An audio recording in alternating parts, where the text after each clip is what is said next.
Ahora, como último ponente, doy la bienvenida al doctor Salomón Durán, representante del MINSA, quien va a compartir con nosotros algunos de los nuevos protocolos de bioseguridad del MINSA que están plasmados en la RM 1218-2021 del MINSA.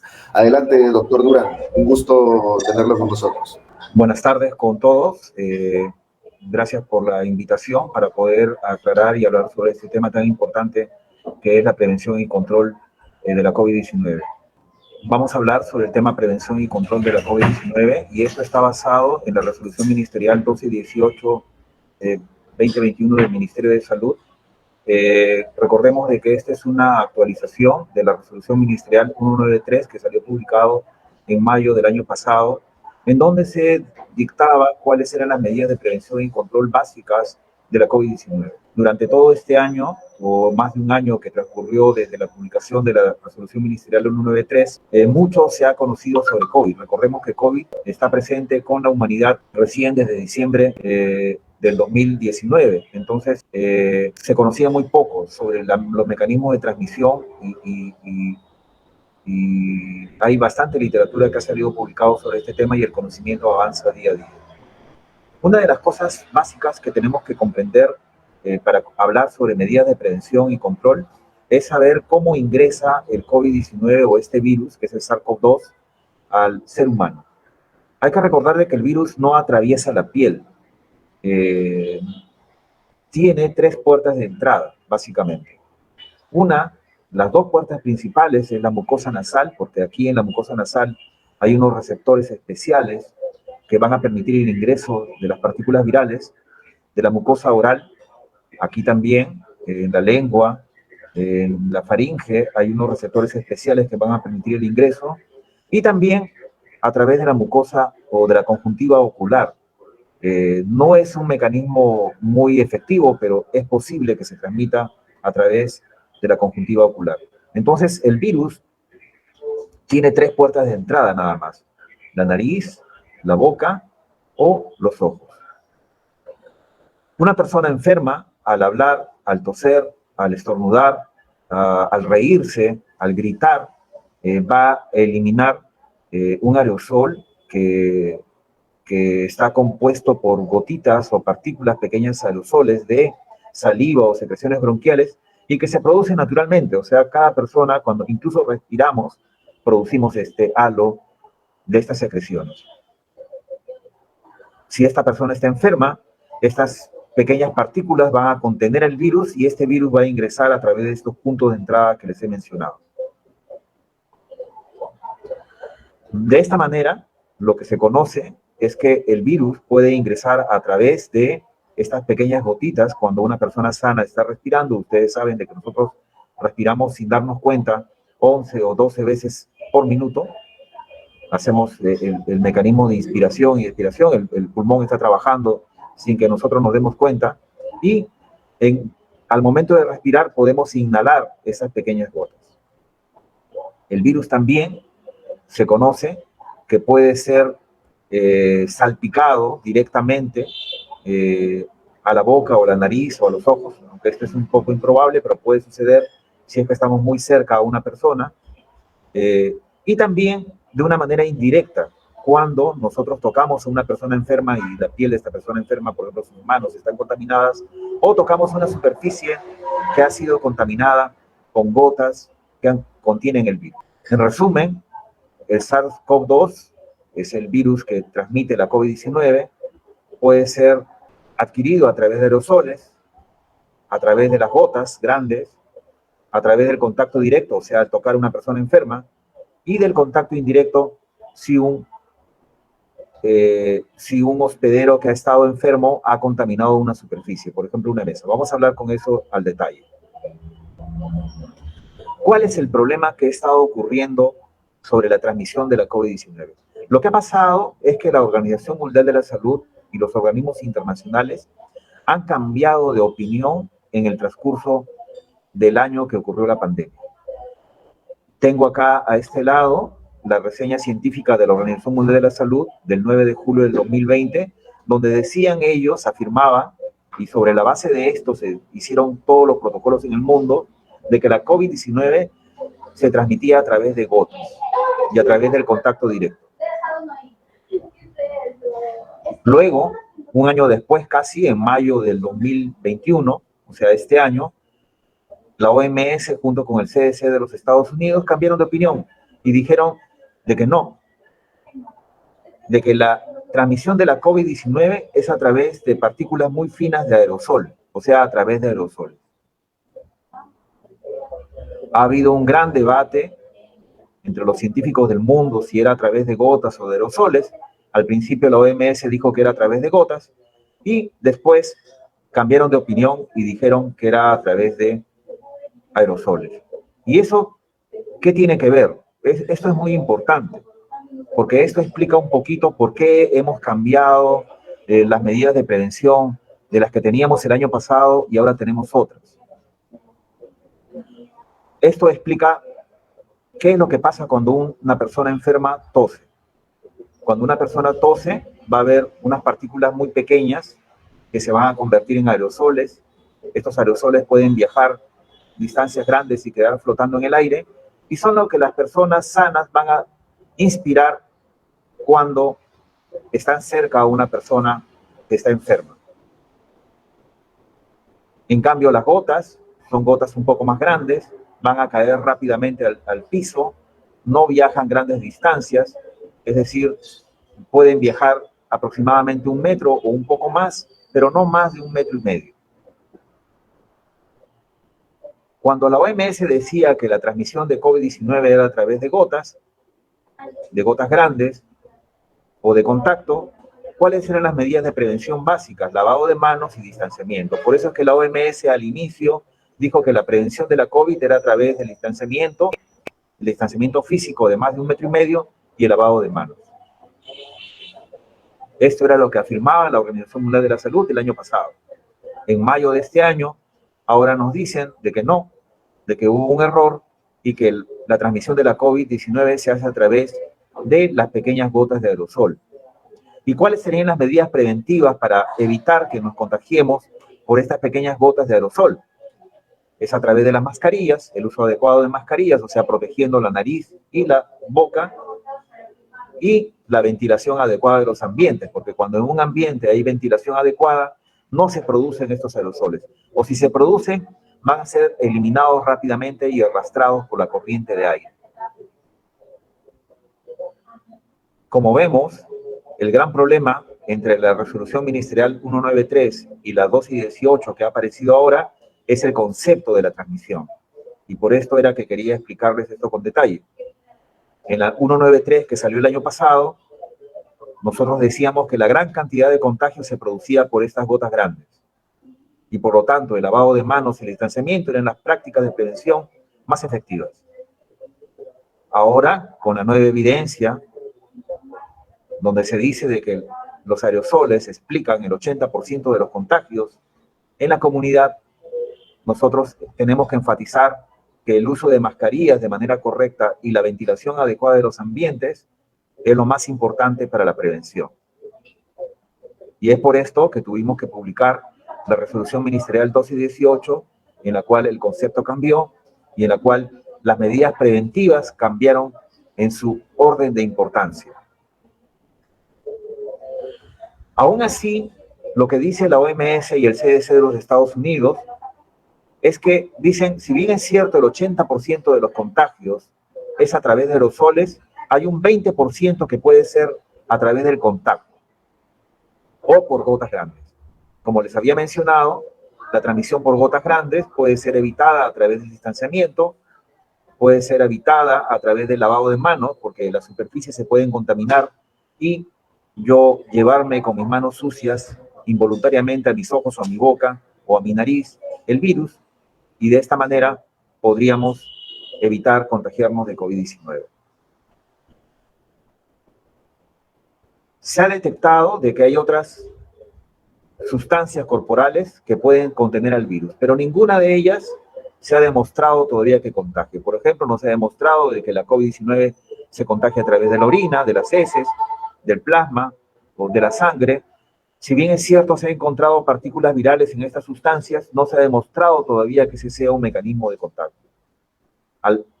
Tampoco se ha demostrado de que, si bien es cierto, en la leche materna hay partículas virales, no se ha demostrado de que la leche materna sea un mecanismo de contagio. Es muy raro de que una madre contagie al niño que está en el vientre. Por lo tanto, tampoco se ha demostrado un mecanismo de contagio materno filial. Algunos animales también pueden adquirir el virus. Ya se conoce mucho, se ha hablado en la prensa, de que perros, gatos y algunos animales silvestres pueden contagiarse de COVID-19. Pero hasta ahora no se ha demostrado de que esto sea origen de epidemias, o sea, de que esos animales puedan contagiar a otros animales o contagiar a otros seres humanos. En resumen, con todo este contexto de información científica de cómo se transmite la COVID-19, lo que en la resolución ministerial 1218 lo que se ha puesto es que hay 4 medidas generales de prevención. En realidad nos han preguntado bastante por qué medidas generales. En realidad serían medidas básicas o medidas importantes o medidas obligatorias de prevención. Una primera es la vacunación completa para COVID-19. Es la medida de prevención más efectiva. Se conoce de que una persona que está debidamente vacunada con sus 2 dosis o con su tercera dosis de refuerzo, lo que va a pasar es que va a evitar en un 50% la posibilidad de tener una infección sintomática. Va a tener más del 90% de tener,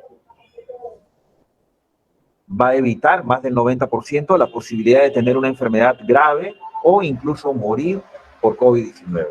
Entonces, el tener vacunación completa, si bien es cierto,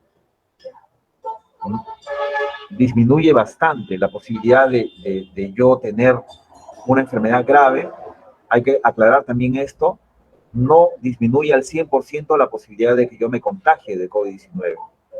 Por lo tanto, a pesar de la vacunación, yo debería seguir usando mascarilla, debería seguir haciendo distanciamiento, lavándome las manos, etc. Porque aún a pesar de estar vacunado, yo me puedo contagiar de COVID, pero lo que va a pasar es que voy a tener una enfermedad asintomática o leve. Va a pasar simplemente como un resfrío, pero si yo me voy, por ejemplo, a visitar a una casa donde viven ancianos, de repente estos ancianos no van a tener la enfermedad leve, sino pueden tener una enfermedad grave y morir por COVID. Entonces, la vacunación evita que yo tenga enfermedad grave, pero no evita completamente que yo transmita la enfermedad, adquiera y transmita la enfermedad. Aún así, la vacunación es la medida de prevención más eficaz y es la que nosotros debemos buscar que todo nuestro personal y nuestro entorno lo tenga para evitar que tengan enfermedad grave y mueran por COVID. La segunda medida de prevención es el uso de mascarillas. El uso de mascarillas en este momento es obligatorio, según el decreto supremo que estableció esto, para circular por espacios públicos y en espacios cerrados y donde no se puede mantener el distanciamiento. Hay que recordar de que hay un decreto supremo que dice que hay que usar doble mascarilla en espacios cerrados, o si no usamos doble mascarilla podemos utilizar una KN95. Y además, la tercera medida es la ventilación. La ventilación, como hemos visto, evita la generación de aerosoles, y esto es lo más importante porque los aerosoles se pueden producir, pero van a ser arrastrados por la corriente de aire y por lo tanto el riesgo va a disminuir notablemente. Y finalmente el distanciamiento físico. El mantener más de 1,5 metros de distancia con otras personas va a evitar que nosotros adquiramos COVID-19. Finalmente, tenemos las medidas recomendables en la dosis 18, que son la burbuja social, es decir, tener contacto solamente con miembros de nuestro hogar, de nuestra familia, manteniendo una burbuja de tal forma de que si yo salgo de esta burbuja, cuando regreso a mi entorno, a mi vivienda, yo debo pues tomar los protocolos de limpieza, etcétera, para evitar que yo lleve el virus a mi casa. En lugares cerrados es recomendable la medición de CO2, y esto es importante. La medición de CO2 es una medida de ver cuánta ventilación tiene este ambiente. El criterio de esto es que si yo tengo un lugar cerrado donde hay muchas personas, estas personas van a estar produciendo CO2 al respirar. Si esta concentración de CO2 sube a un umbral, quiere decir que yo no tengo ventilación adecuada. Entonces la medición de CO2 se puede hacer fácilmente, hay aparatos que están en el comercio, no cuestan muy caro, y esto me va a permitir medir la cantidad de ventilación o cómo estoy ventilando el ambiente. El otro tema es la higiene de manos. Sabemos de que un mecanismo de transmisión es también el contacto, no es lo más usual, pero es posible, y por esto el lavado de manos o desinfección de manos con alcohol en gel es algo que debemos hacer con mucha frecuencia. Y por último, la protección ocular en espacios cerrados, en espacios donde hay aglomeración de personas, por ejemplo, un autobús, un supermercado que está totalmente lleno y no han guardado el aforo. Allí sí hay la posibilidad de que una persona tosa cerca a mí y esta persona no esté usando mascarilla de manera adecuada y estas gotas lleguen a mis ojos. Entonces, la protección ocular, que puede ser a través de gafas o caretas faciales, es recomendable en situaciones de este tipo. Y finalmente, pues, como sabemos, en la norma 1218 también apareció de que otras medidas como desinfección de calles o plazas, desinfección de superficies o espacios comunitarios con pulverizadores, electrostáticos, etcétera, no estaban recomendados. Tampoco los pediluvios, la toma de temperatura o saturación en las puertas de los establecimientos no habían demostrado eficacia y por lo tanto no deberían ser utilizados. Entonces, esto es lo que apareció en la resolución ministerial 1218 y es lo que debemos tener en cuenta nosotros para protegernos para la COVID-19 y todos nuestros protocolos que vayamos a construir deben tener en cuenta estas recomendaciones que ha dado el Ministerio de Salud.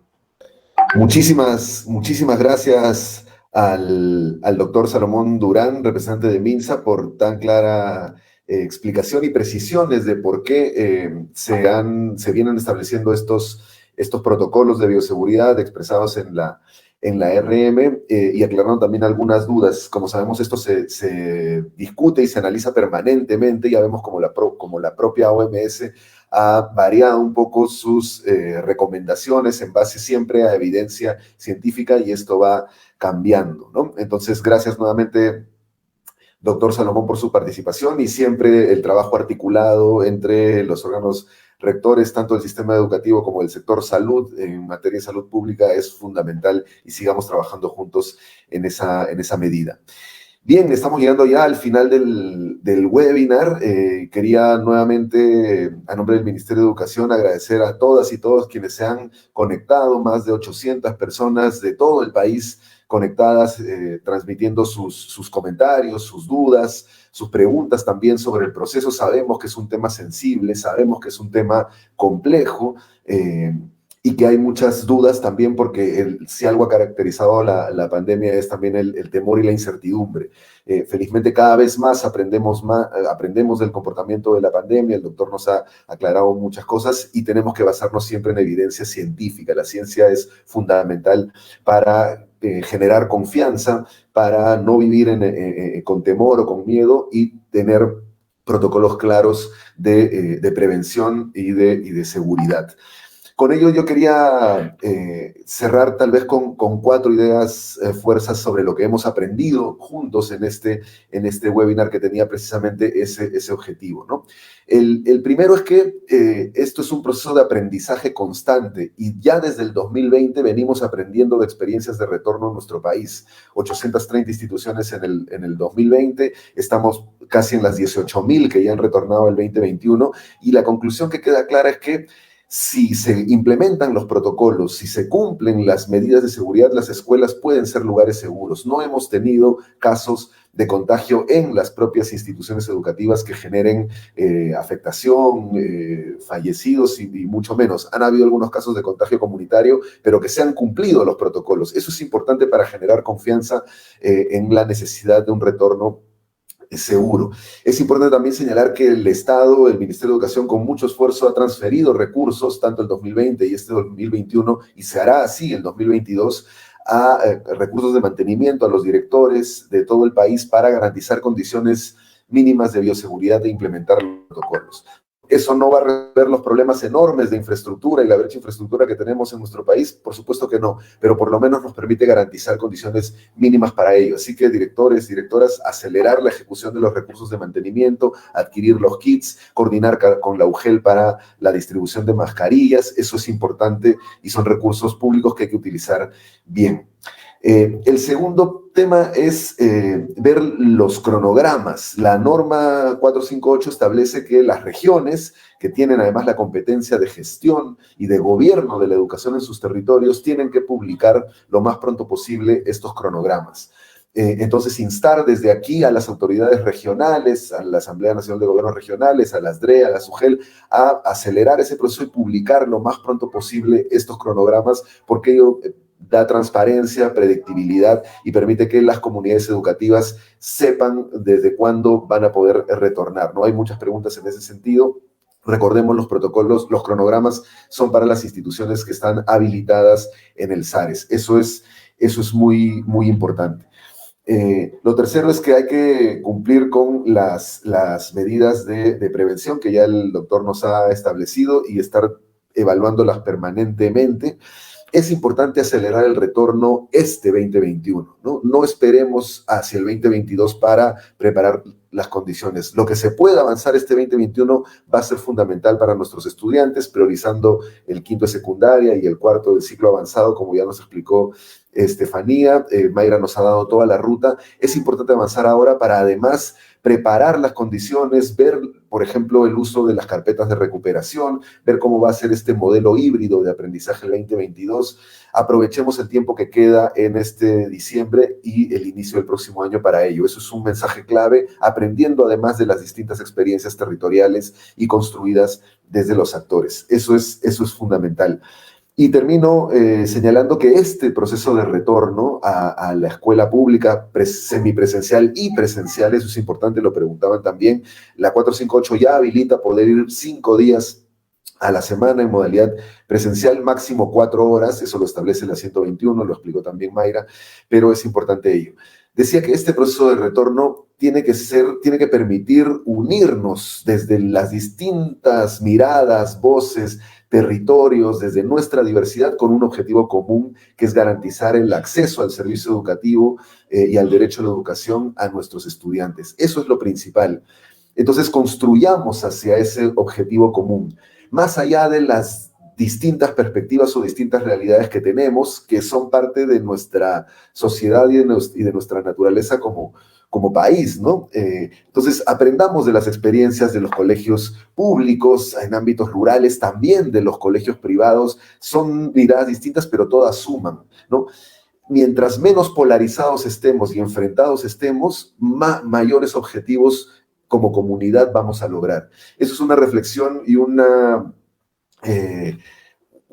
llamado también a todos los actores para, desde nuestra experiencia, sumar, aportar. ¿Eso va a tener discusiones y probablemente puntos de vista distintos? Por supuesto que sí. Aprovechemos esos puntos de vista para crear y para generar oportunidades que nos permitan avanzar a la mejora de la calidad educativa. Somos conscientes de todos los problemas que arrastra estructurales que arrastra nuestro país, por supuesto, pero la pandemia tiene que ser también una oportunidad para avanzar de mayor manera en ese sentido, ¿no? Entonces, con ello cerramos este webinar. Muchísimas gracias nuevamente al Ministerio de Educación, a Mayra, a Estefanía, que han presentado las perspectivas desde el Ministerio, a Nora, a Martín por sus extraordinarias experiencias desde territorios en distintos ámbitos, al doctor Salomón por su mirada desde el MINSA, y sobre todo a todos ustedes, docentes, maestros, maestras, directivos, miembros de la comunidad educativa de todo nuestro país, que nos han demostrado tanto compromiso y esfuerzo en momentos tan complicados para nuestro país.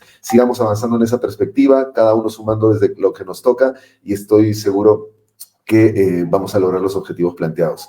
Muchas gracias nuevamente, a seguir cuidándonos y un fuerte abrazo. Seguimos adelante como siempre. Hasta luego. Gracias.